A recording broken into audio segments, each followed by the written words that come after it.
It's 2200 hours in Banjul, and this is GRTS News, broadcasting live for viewers in the Gambia and around the world. In the headlines this hour, President Adama Barrow calls for immediate global response to alleviate the suffering and poverty that hold nations to ransom. The United States Department of Agriculture awards $28.5 million to the Gambia to assist the country's food security program. Road lightening for unhindered movement and climate mitigation. The Basse Development Initiative installs solar street lights in the provincial capital to ease mobility. In sports, a befitting tribute for a celebrated journalist. Kermama Village launches the Pa Modou Fall Memorial Football Tournament, remembering the work of the late sports journalist. Away from home, extreme weather impact. Drought affected parts of the Horn of Africa brace up for a fifth consecutive failed rainy season. And Russia begins referendums in eastern Ukraine on Friday to decide the annexation of the country-occupied regions. Well, that's the top of the news and much more coming ahead with me, Aissatou Keita. Thanks for joining us.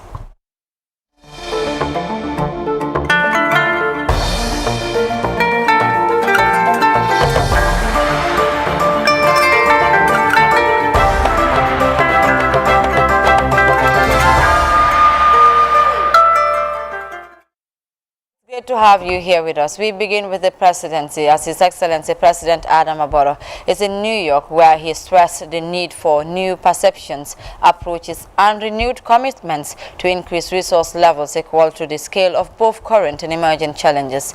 President Adama Barrow made the remarks on Thursday during the 77th session of the United Nations General Assembly. He underscored the need to strengthen the political will, taking advantage of opportunities that go with the global crisis to enhance the lives and livelihoods of the citizenry. Take a listen.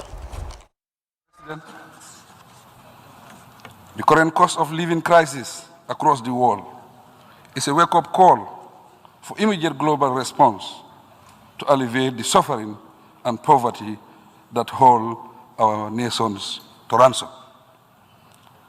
The global inflationary trends, food insecurity, and the energy crisis compounded the natural disasters that continue to cause havoc around the world. The need for relief grows by the day, yet global efforts appear to be less and less effective.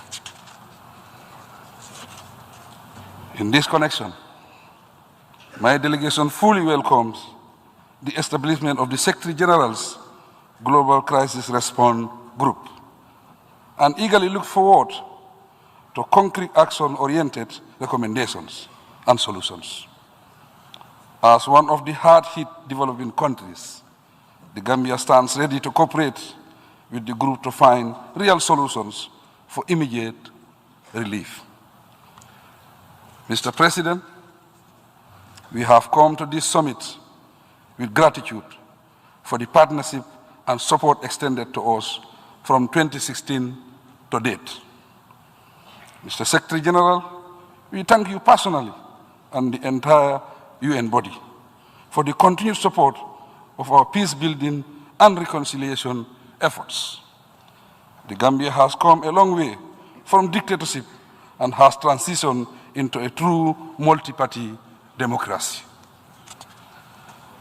Following the 2021 presidential election and the legislative elections this year, the consolidation process is gaining momentum. We will step up reforming and strengthening our national institutions to sustain a robust democracy where human rights and fundamental freedoms underpin our national policies. Mr. President, President Adama Barrow speaking at the 77th United Nations General Assembly in New York. Now, the Vice President Badara Aliou Diouf on Wednesday received in audience the World Food Programme Regional Director for West and Central Africa, Mr. Chris Nikoy, who paid a courtesy call on him at State House. After a closed-door meeting with the Vice President, Mr. Nikoy disclosed that their discussion centered on a range of issues, including government's response to perennial floodings in the Gambia and other related challenges in the agricultural sector, such as fertilizers and possible impact of low yields to other social protection systems that needs to be strengthened by the government. While moving on, the United States Department of Agriculture (USDA) has awarded $28.5 million to the Gambia to assist the country's food security program. The funds are being awarded through the McGovern Dole International Food for Education Child Nutrition Program, which is administered by USDA's Foreign Agricultural Services. This award is part of President Biden's $2 billion additional fund to strengthen global food security, announced at the United Nations General Assembly. The McGovern Dole International Food for Education and Child Nutrition Program helps to support education, child development and food security in low-income, food-deficit countries around the globe. The program provides for the donation of U.S. agricultural commodities as well as financial and technical assistance towards school feeding and maternal and child nutrition projects. The key objective of the McGovern Dole program is to reduce hunger and improve literacy and primary education, especially for girls, by providing school meals, teacher training, and related support.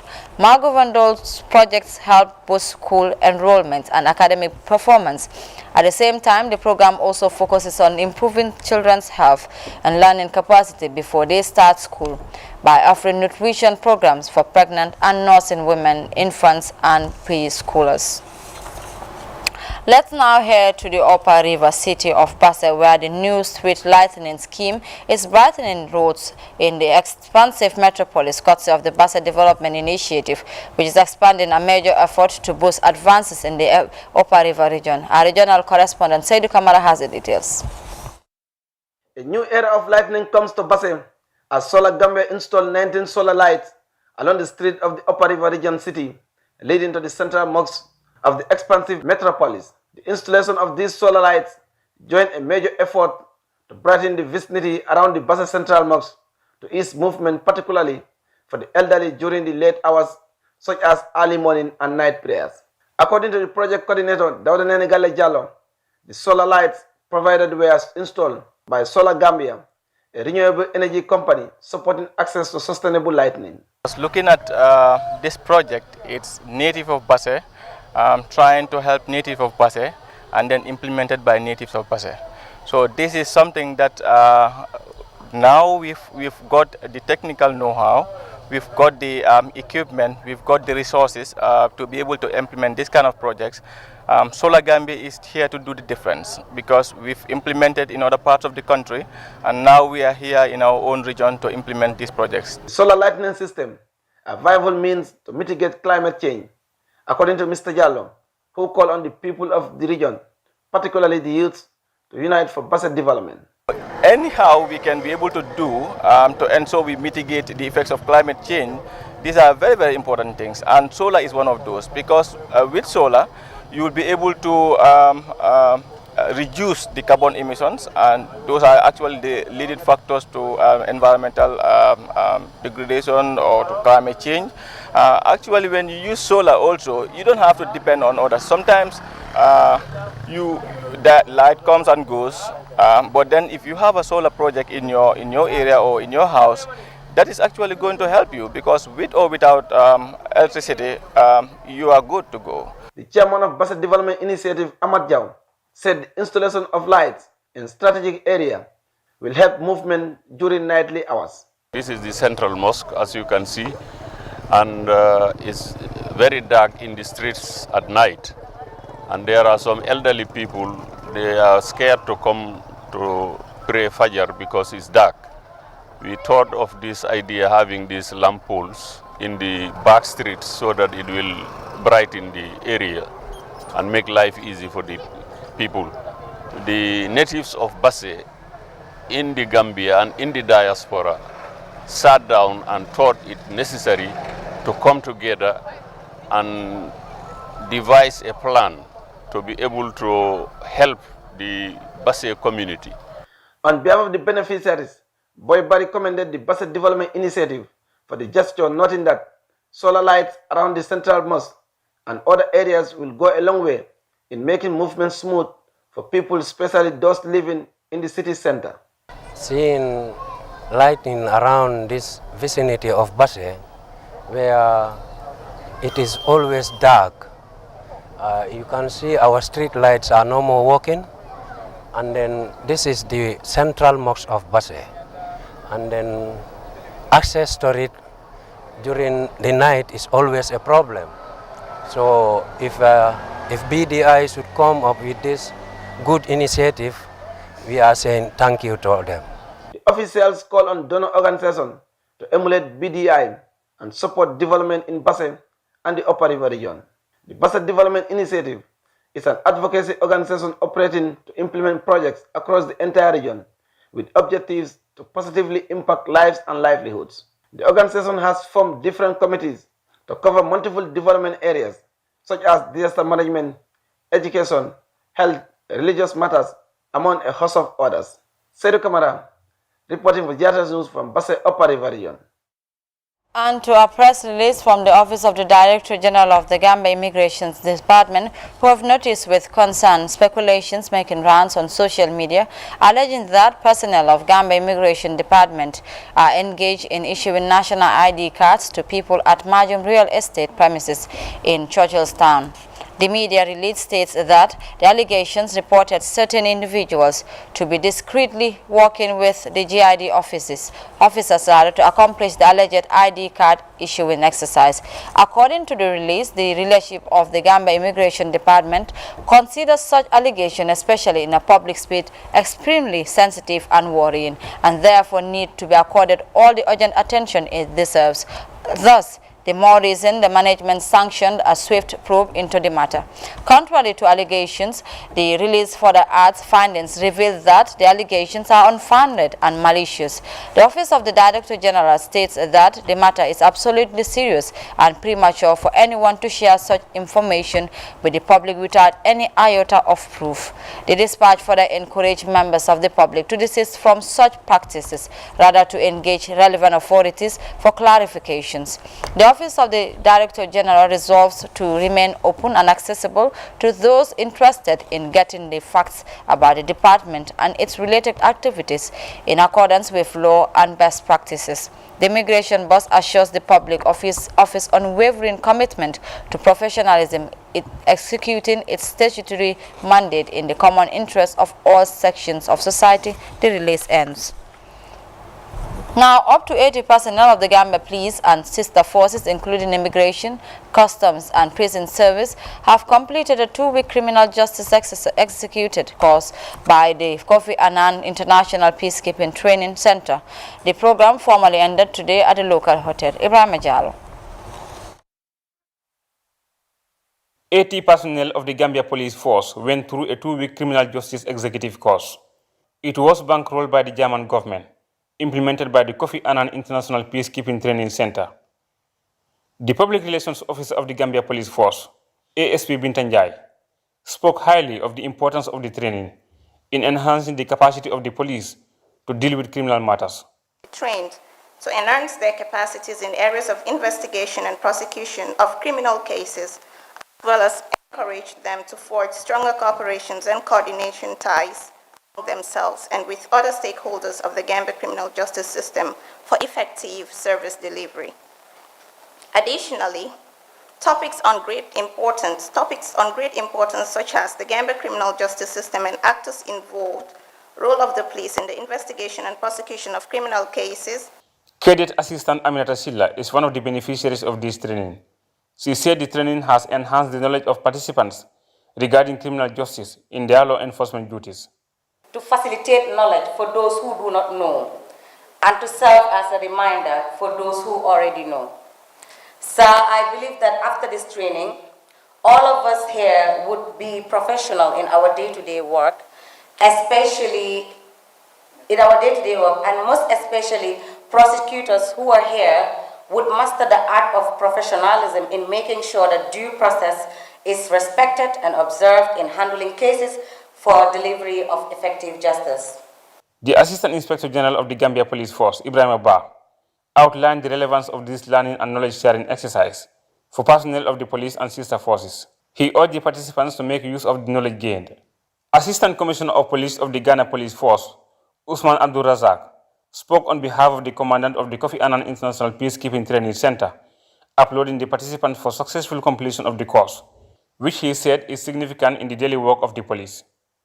I believe you have imbibed all the topics that your facilitators discussed with you.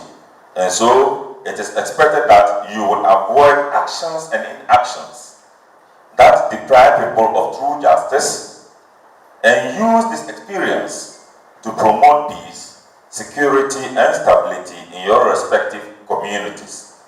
Let me emphasize that the efficient and effective dispensation of justice is dependent on the active interdependence and collaboration roles of all of us. Participants were drawn from all sister forces of the police and from different locations across the country. Officials say the knowledge gain is expected to reflect in their work. Ibrahima Jallo, GRTS News.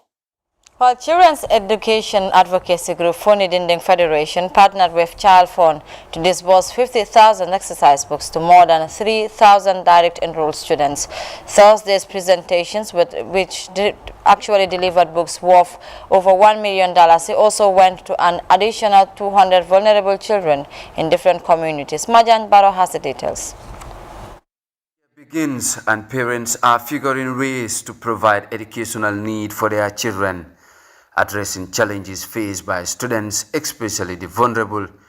Foni Dinding Federation and Child Fund partnered to deliver its annual distribution of exercise and reading books for libraries to students in Foni.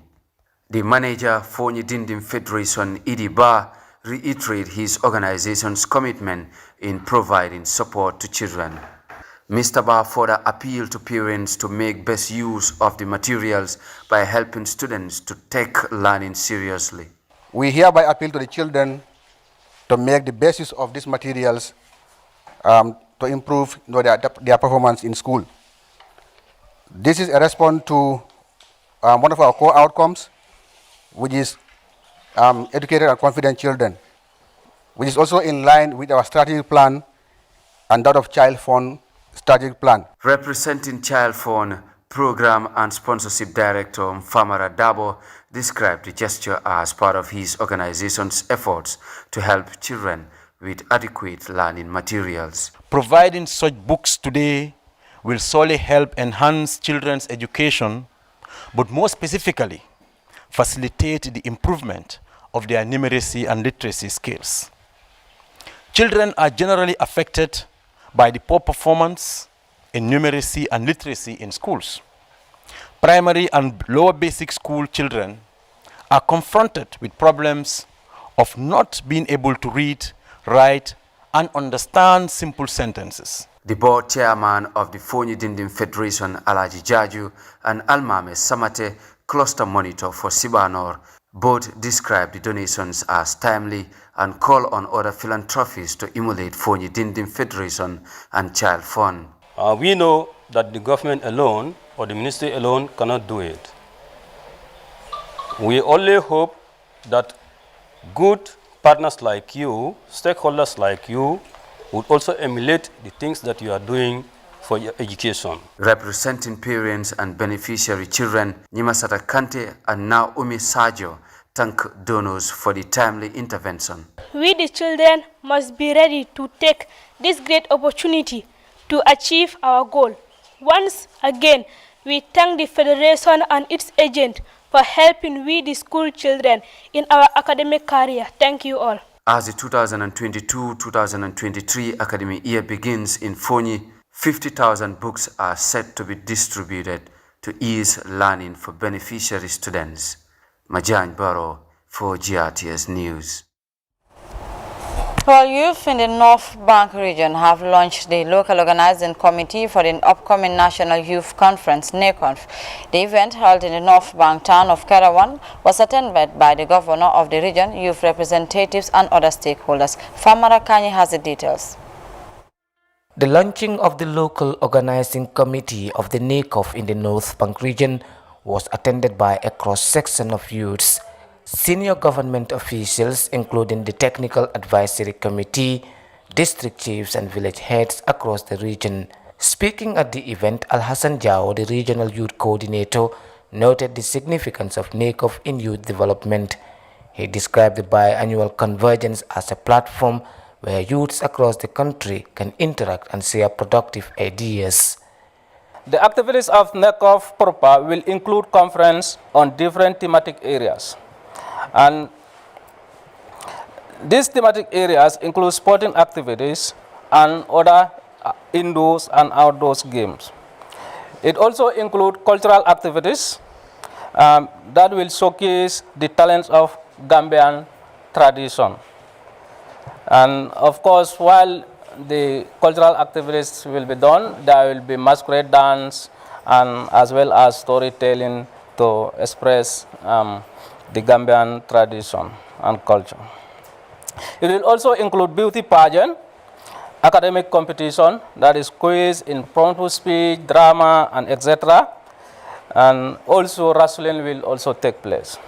There will be also an entrepreneurship exhibition for the entrepreneurs. Trade fair will be organized. Fair and pitching competition among young entrepreneurs will also be organized across. A budget amounting to over $2 million was presented by the committee to the officials. It was also a moment for delegates to make some financial commitments geared towards funding the various events during the NECOF. Lamin Sedikan, the governor of the region, said his office will continue to work with young people of the region. He used the occasion to call on natives and philanthropists in the region to support the program. To organize such an event needs a massive funding. I therefore urge all the businessmen, individuals, and other support and other people who can support this event so that our region can be counted among the best. Similar words were echoed by Mohamed Suare, the youth chairperson of the North Bank region. Malamin I.L. Bojang, chairman of the Kerawan Area Council, also disclosed that the Kerawan Area Council in its capacity will support the coming NECOF. The local organizing committee of the North Bank region said their doors are open for support from all and sundry to fund their various activities during the coming NECOF. For the news, I am Famara.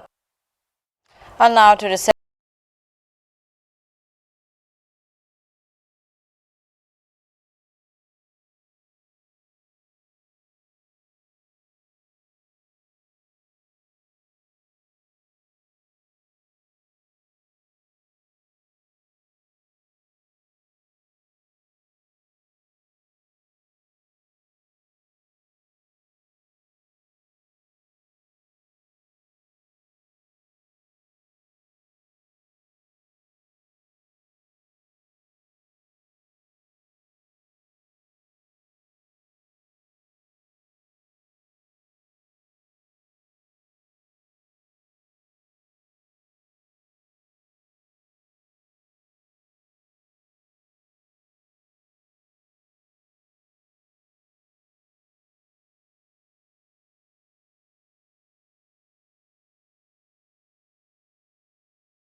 And now to sports. Kirmama Village defeated Fast Omar Saha 1-0 in the Super Cup final, named after celebrated sports journalist Pamudu Fall, a former Daily Observer and Point newspaper reporter who contributed immensely to sporting development in the North Bank. The tournament, sponsored by Gambian MLS referee Babukar Jallo, was staged in love and memory of late journalist who is remembered for his unique contribution to sports development in the area and across the country. Modi S. Jallo has the details of that in this report. The late Badu Jase football field in Kermama, Opanyomi was the venue for the first edition of the Pamudu Fall Memorial Tournament. The Intervillage Tournament is organized in loving memory of late journalist Pamudu Fall, who died in a fatal car crash earlier this year. The former Daily Observer and the Point newspaper reporter is being remembered by the people of Kermama, one of many communities he profiled in his work to support sports development. Saddened by his untimely demise, top Gambian MLS referee and Kermama native Babukar Jallo decided to support a special district football tournament to celebrate the late journalist. Jallo, who recently made headlines when he officiated an El Clasico friendly between Real Madrid and Barcelona, said Pamodu's exemplary life and legacy is worth celebrating. Pamodu has been one of those people who has contributed a lot in football development in Gambia, and particularly in Kermama, from the grassroots level. So to keep his legacy going and to remember his contribution, I felt very compelled, and I felt it's very important for us to continue celebrating and honoring his legacy. And the only way we can do that is to organize a tournament and name it after him in Kermama.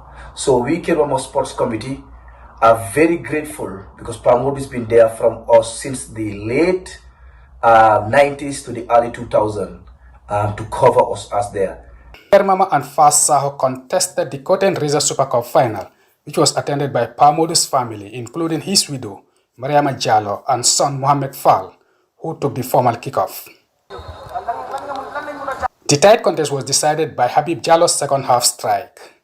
His shot deflected into the back of the net to secure a 1-0 win for Kermama over Fas Saho.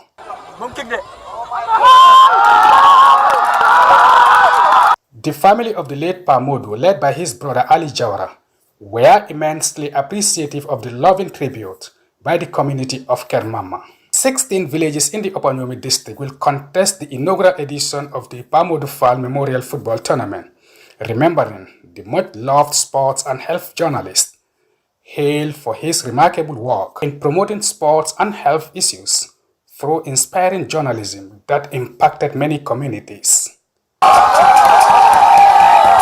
Momodes Jallo, GRT Sports. We will go back to one of our main news stories where the President addressed the 77th session of the UN General Assembly, where he called for immediate global response to alleviate the suffering and poverty that hold the nations at ransom. Momodu Jallo has the details. On behalf of the General Assembly, I have the honor to welcome His Excellency Adama Barrow, President of the Republic of the Gambia, and to invite him to address the Assembly. In his address to the United Nations General Assembly, His Excellency the President Adama Barrow called for a coordinated global action to tackle the most pressing challenges facing the world. This, the President argues, requires new perceptions, new approaches, renewed commitments, and increased resource levels. Current cost of living crisis across the world is a wake-up call for immediate global response to alleviate the suffering and poverty that hold our nations to ransom. The global inflationary trends, food insecurity, and the energy crisis compounded the natural disasters that continue to cause havoc around the world. The need for relief grows by the day, yet global efforts appear to be less and less effective. In this connection, my delegation fully welcomes the establishment of the Secretary General's Global Crisis Response Group and eagerly look forward to concrete action-oriented recommendations and solutions. The Gambia has come a long way, President Barrow informed the Assembly, commending the United Nations for its continued support of the transition process that has led to the establishment of a multi-party democracy that upholds and promotes the rights of its citizens. Following the 2021 presidential election and the legislative elections this year, the consolidation process is gaining momentum. We will step up reforming and strengthening our national institutions to sustain a robust democracy where human rights and fundamental freedoms underpin our national policies, programs, and development efforts. As we prepare to end the current electoral cycle with the 2023 local government elections, we are proud that the Gambia now have multiple political parties and vibrant civil society organizations with a sharp rise in public participation in national affairs. He therefore pledged to vigorously build on these successes by pursuing an ambitious socio-economic national development plan to revive the economy, taking into account the needs and aspirations of the people, particularly women and the youth. We seek to advance the pursuit of our national priorities, including the Sustainable Development Goals and Agenda 2063 of the African Union. We therefore solicit the support of the UN system, as well as our friends and development partners. Our goal is to recover and grow our economy, transform digitally, and consolidate our democratic gains. Our resolve is to uplift our people from poverty, secure their livelihoods, and create new avenues to transition into a prosperous, peaceful, and stable nation. On global issues, President Barrow said Africa is committed to ending conflicts through peaceful means and called for more investments in peacekeeping efforts.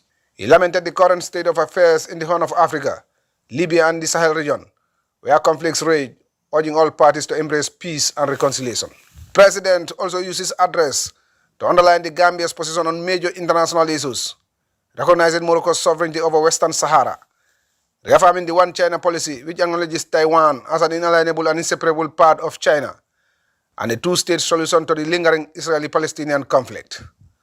On the Russia-Ukraine issue, President Barrow called for a negotiated settlement, whilst also calling for the lifting of the decades-old embargo imposed by the US on Cuba. Most importantly, President Barrow called for a reform of the UN Security Council to allow Africa's inclusion in the permanent membership of the Council, and finally called on the authorities in Myanmar to end the persecution of the ethnic minority Rohingya. The President delivered his address outlining the Gambia's vision of a peaceful, equitable world, where the United Nations continues to play a key role in the maintenance of global peace, security, and development, whilst also reaffirming the Gambia's commitment to fully partake in these processes. Mamadou Diallo, reporting from the UN headquarters in New York for GRTS. Our presidential affairs correspondent there in the heart of New York. Now, in other news, drought-affected parts of the Horn of Africa are bracing for a fifth consecutive failed rainy season. According to aid agencies, a shortfall in funding is putting the lives of millions of people at risk. CGTN's Daniel Arab Moy has more in this report. Extreme weather events, conflicts, and the rising cost of living are pushing millions of people towards starvation in the Horn of Africa. According to Oxfam International, close to 50 million people are expected to face serious food insecurity by the end of the year. We have people who are at risk of dying if the short rains fail in the Horn of Africa. By December, we will be seeing famine-like situations and deaths from hunger. According to humanitarian agencies, the region is experiencing the worst drought in 40 years. Women and children are among the hardest hit. The conflict between Russia and Ukraine has sent global food prices soaring, leaving people in the Horn even more vulnerable. Humanitarian partners in the region are providing support, but funding remains a challenge. So I think the UN General Assembly must make sure that we have enough resources in the region here, in the Horn of Africa, to really address these immediate needs. And putting money towards that end will really be very, very critical to make sure that humanitarian organizations, especially the frontline actors, the local actors, really save lives. According to Oxfam, the onslaught of climate disasters is now outpacing poor people's ability to cope, pushing them deeper into severe hunger. Experts have warned that the region is already on the brink of a catastrophe and that time is running out. Daniel Arab Moy, CGTN, Nairobi, Kenya. Now, referendums over whether certain occupied or partially occupied Ukrainian regions should formally be annexed by Russia got underway on Friday. Citizens in the Luhansk, Kherson, and partly Russian-controlled Zaporizhia and Donetsk regions of Ukraine were reportedly casting their ballots amid the backdrop of the ongoing war. Program. Russian residents of Donetsk celebrate in mid-February after Russia recognized the Ukrainian region as an independent state. Days before Russia began its war, people here thought the declaration would bring peace. It's very important for all of us that peace will finally come to our republic and to Luhansk. We just want peace and calm. But conflict escalated after Russian President Vladimir Putin signed up to support the separatists and used their claims of oppression as grounds for an invasion. Now Moscow-backed officials in 4 regions are seeking not just recognition, but annexation.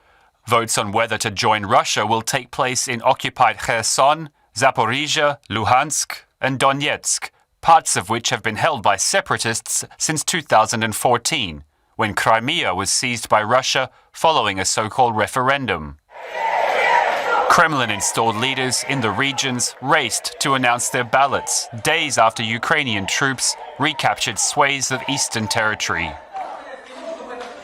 They've been preparing for months, signing up residents as Russian citizens. In Luhansk, some see the vote as a way out of war and deprivation. I think the referendum will be for the best. Yes, that there will be water and electricity, and people will feel like they are on their native land. But for those who fled to Ukrainian-held parts of Zaporizhia, the votes are a sham. It's a violation of international law. It's a fake task to show that occupied territories want to join the Russian Federation, which is a total lie. The ballot papers are printed, but there's no question that the outcome will entrench the conflict. Where at least 17 people have died in Iran in days of protests over the death of Mahsa Amini. Clashes between security forces and protesters have been ongoing since Amini died while in police custody on September 13th. Among the victims from the ensuing protests have been both security forces and demonstrators. According to Iranian media, there were again violent clashes on Wednesday night, with footage which could not be verified purported to show shots being fired at those protesting. A crackdown on internet usage has ensued, with mobile internet and Instagram, which is one of the last available social networks, blocked. These are unprecedented images. Iranian cities are engulfed with protests. Despite the use of force by police, people continue to come out onto the streets. The death of Mahsa Amini sparked these protests. Women are angry at the state dictating a strict dress code. But now, the cause has become bigger. Many men have joined too. They want the current leadership to go. The state is fighting back hard. There are reports of security forces firing metal pellets and tear gas. Many Watching us live from Banjul, and this is GRTS News.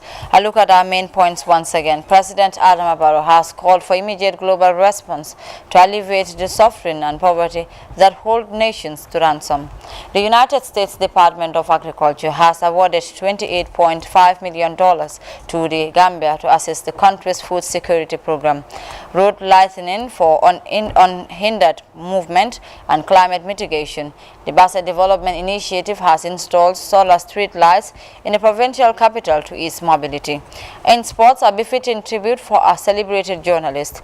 Kermama village has launched Pamodu Fall Memorial Football Tournament, remembering the work of the late sports journalist.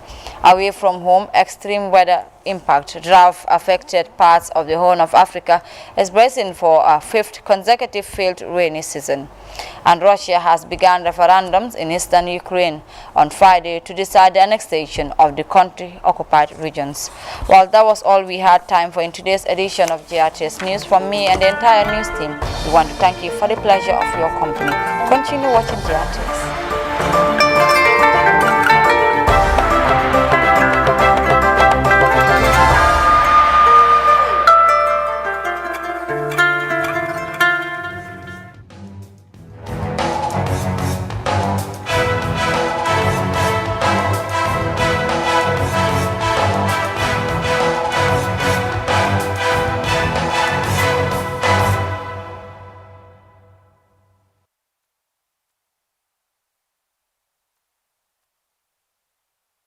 بسم الله الرحمن الرحيم